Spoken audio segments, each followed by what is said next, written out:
Assalamualaikum warahmatullahi wabarakatuh. Hello everyone, my name is Ika Zoharatul Ummah. We're going to present about our material, which is marriage when pregnant with a agree argument. So, without any further ado, let's go to the topic and keep on watching. Okay, the first discussion is talking about definition of marriage when pregnant. But before we go into definition of marriage when pregnant, I will explain to you about what is marriage. Marriage is an agreement that is Shari in nature which impact on the law of a man or a woman to get pleasure with a partner in the form of intercourse and methods in the required forms with certain vows on purpose. Jadi, pernikahan adalah perjanjian yang bersifat syar'i yang berdampak pada halalnya seorang lelaki atau perempuan untuk memperoleh kenikmatan dengan pasangannya berupa bersetubuh badan dengan cara-cara dalam bentuk yang telah disyariatkan dan dengan ikrar tertentu secara disengaja. Islam has arranged marriage in Quran Surat An-Najm verse 45. A'udzu billahi minasyaitonir rajim. Bismillahirrahmanirrahim. Wa annahu khalaqaz zawjaini adz-dzakara wal untha. Meaning, and that is he who created something in pairs, namely male and female. Pernikahan merupakan fitrah umat muslim. Sebagaimana firman Allah dalam Quran Surat An-Najm ayat 45 yang telah saya bacakan tadi, yang artinya, dan bahwasanya dialah yang menciptakan sesuatu berpasang-pasangan, yaitu laki-laki dan perempuan. So, the definition of marriage when pregnant is marriage to a woman who is pregnant out of wedlock, either married by the man who impregnated her or by a man who didn't impregnate her.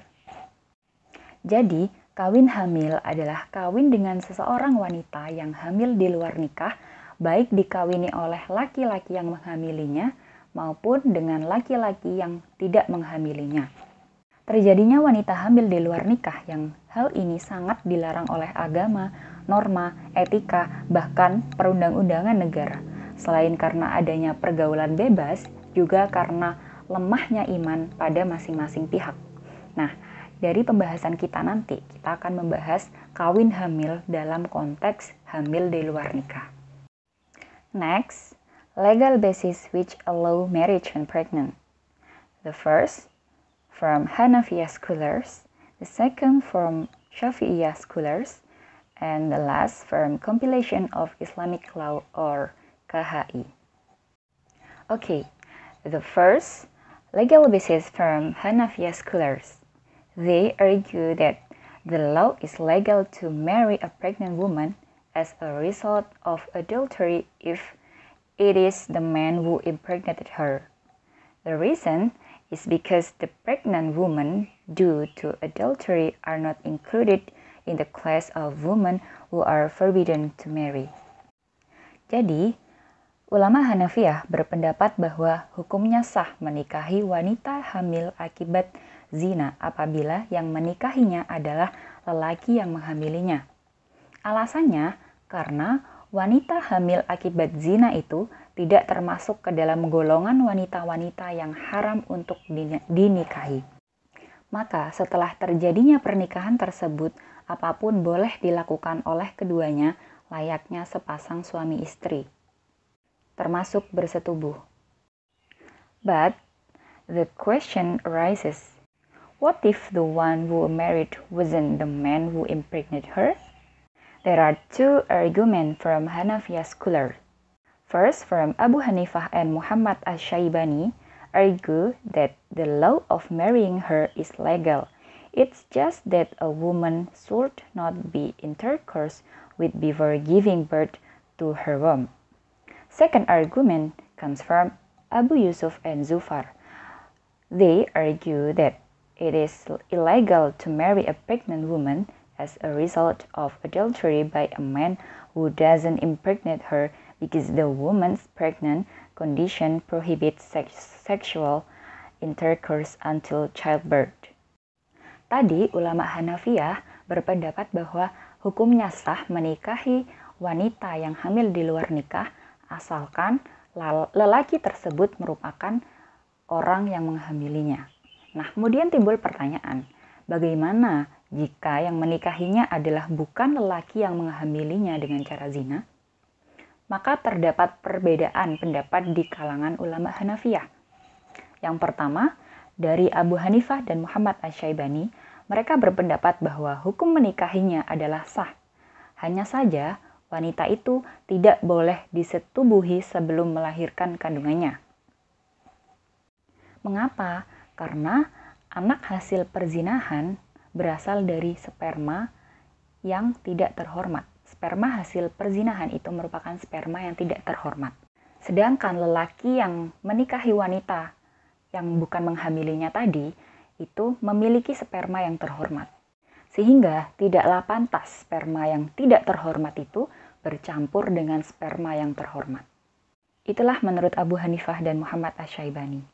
Sedangkan pendapat yang kedua, menurut Abu Yusuf dan Zufar, mereka berpendapat bahwa hukumnya tidak sah menikahi wanita hamil akibat zina oleh lelaki yang bukan menghamilinya karena keadaan wanita hamil itu menyebabkan terlarangnya persetubuhan sampai melahirkan.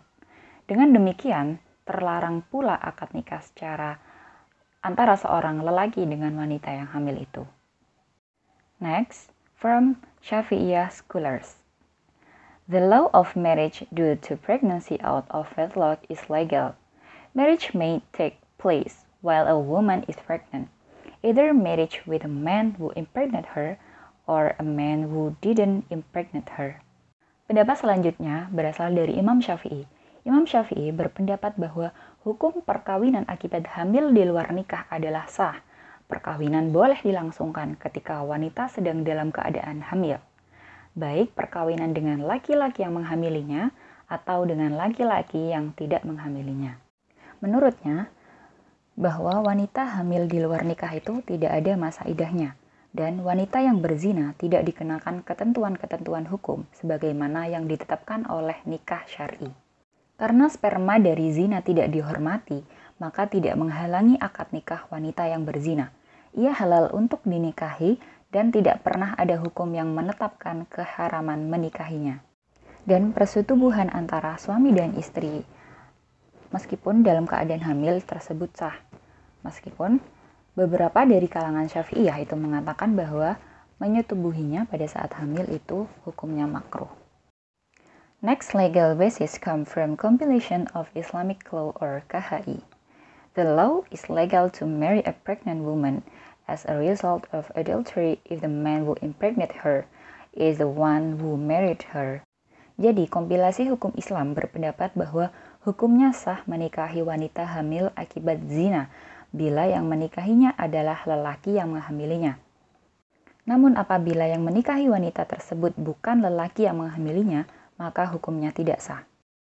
That argument in line with the compilation of Islamic law, Chapter 8, Article 53, Paragraph 1, 2, and 3, which states that, first, a woman who is pregnant out of wedlock can be married to the man who impregnated her.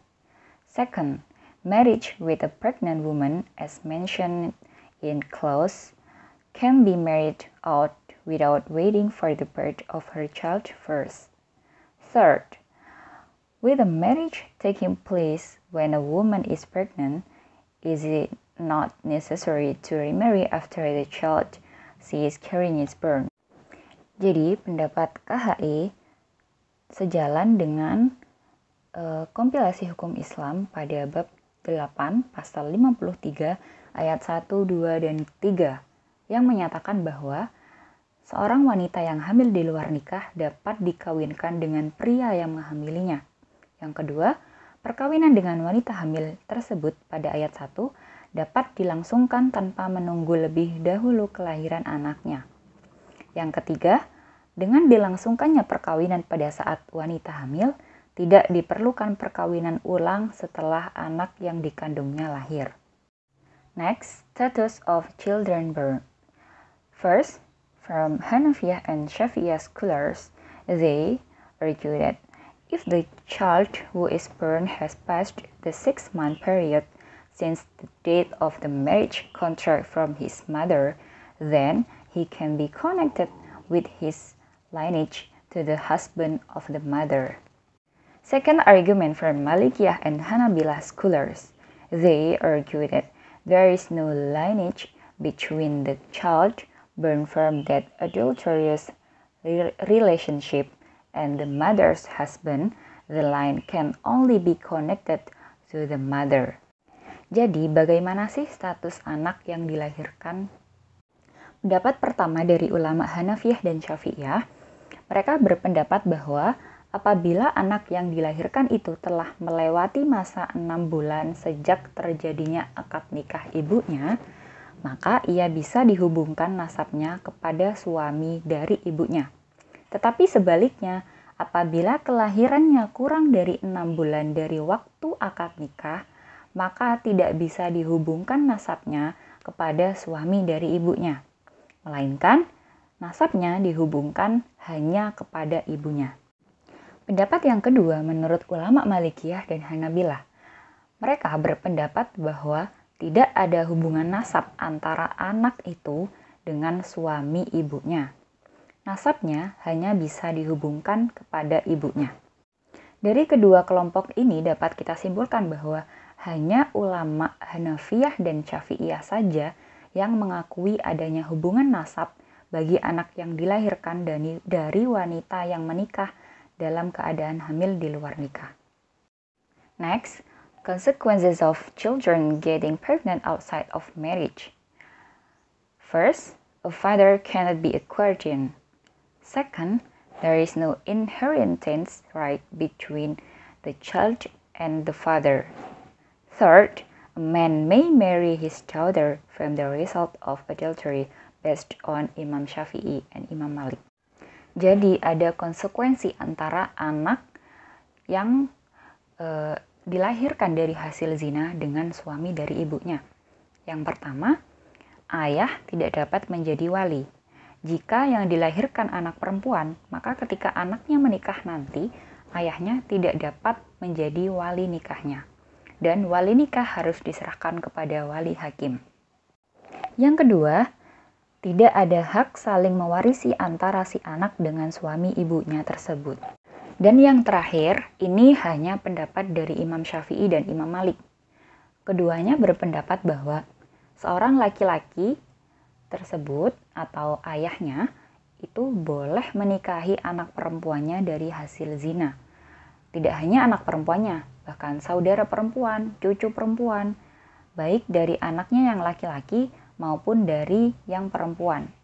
Sebab wanita-wanita itu secara syar'i adalah orang-orang yang bukan muhrim. Sehingga wanita-wanita tersebut boleh dinikahi oleh suami dari ibunya. Alhamdulillah, the explanation has been completed and hopefully what I explained earlier can understand all of you. And last I say, thank you.